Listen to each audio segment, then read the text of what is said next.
Over the last 2 weeks, I've broken down the campaigns in the Sacrifice and the Parish, and those videos were a lot of fun to make, so I decided to make another. And up next we have the Passing, which, unlike the previous 2 campaigns I talked about, tells its story in a very unique way, at least when compared to the other campaigns. The Sacrifice relied on in-game dialogue, but also had a whole comic, which added a lot to its story. The Parish primarily relied on walls of text to tell its story. The Passing, on the other hand, tells its story through dialogue. Lots and lots of dialogue.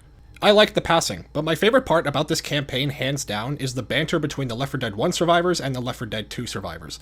It is so much fun watching these 2 groups interacting with each other. Thankfully, Valve thought the same, and was sure to give us as much dialogue between these 2 groups as possible.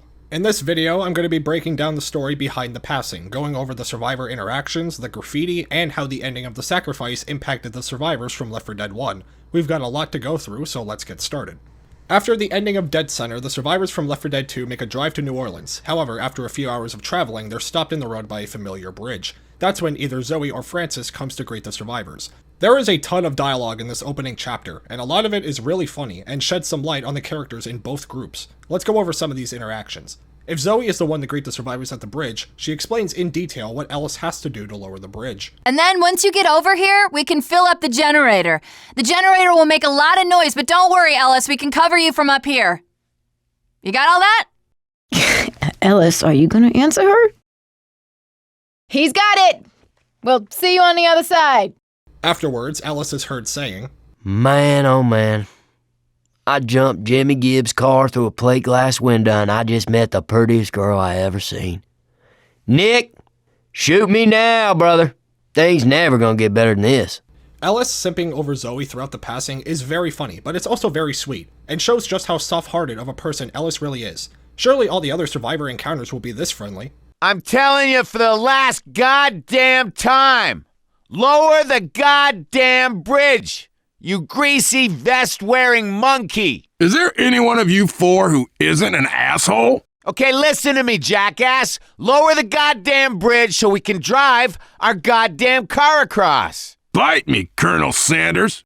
And if that wasn't enough Nick for you, sometimes he'll have this encounter with Zoe. That's terrific, Cupcake. Look, is there a man up there that maybe we can talk to? Boo-hoo, I don't know what to do.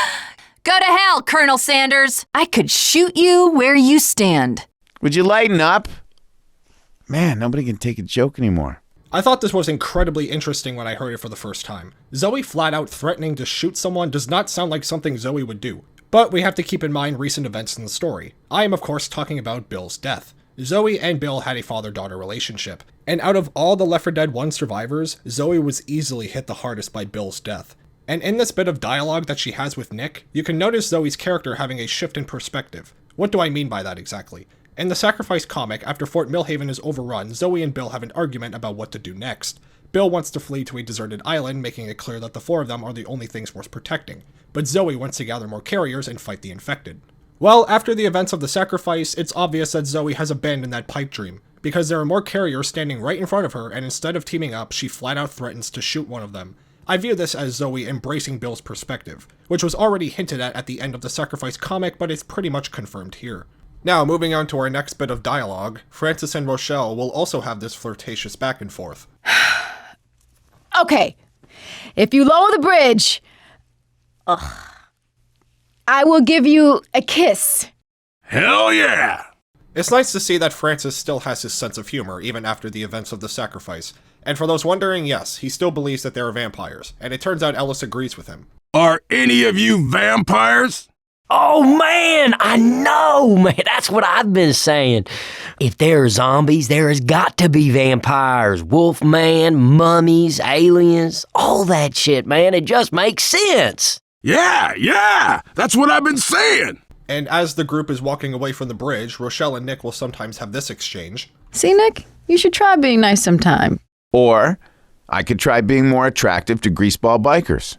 Now, I could spend another 20 minutes going over the dialogue in this 10-second intro alone, but there is a lot more to talk about in this campaign, so we're gonna move on. In Chapter 1 of The Passing, right before you reach the safe room, the survivors cut through a park that is staged for a wedding. And this is where we get some dialogue from Nick that tells us a bit about his backstory. This is bringing back some bad memories. It's not easy to get blood out of a wedding dress. Don't ask me how I know that. After this line, it's safe to assume that Nick, for the lack of a better phrase, didn't have the healthiest of relationships before the apocalypse. This isn't the first time Nick will make a joke about a witch sounding like his ex-wife, and considering Nick's personality, it's entirely possible that he's been married and divorced multiple times before the green flu outbreak. Now, moving on to Chapter 2. Shortly after leaving the safe room, the survivors walk past a tattoo shop, and sometimes you'll get this dialogue between Nick and Ellis. Hey, Nick, you and me, we ought to get tattoos that say bros.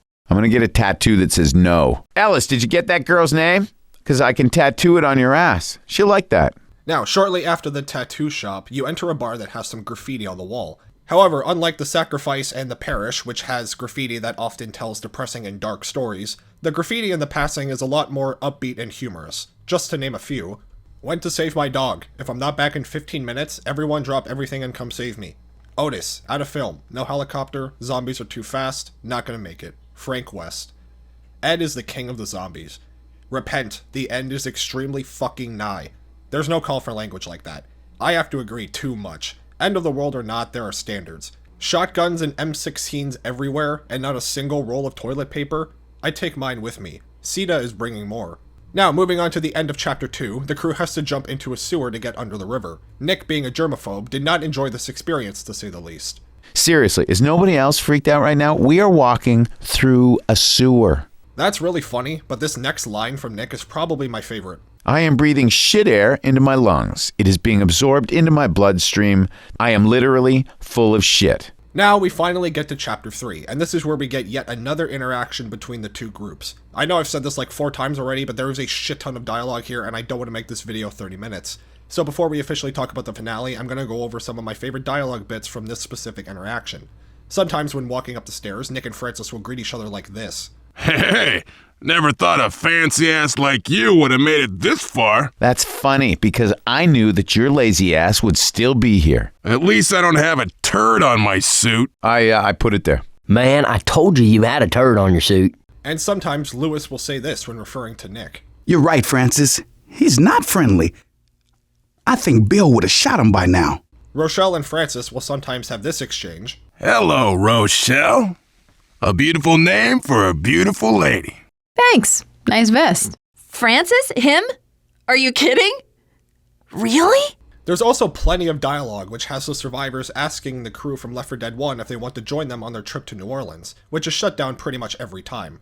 Before we move on, it should also be noted that after sharing their plan with the Left 4 Dead 1 survivors and asking them if they want to join them, Francis and Lewis both have lines that say this. Nah, better not.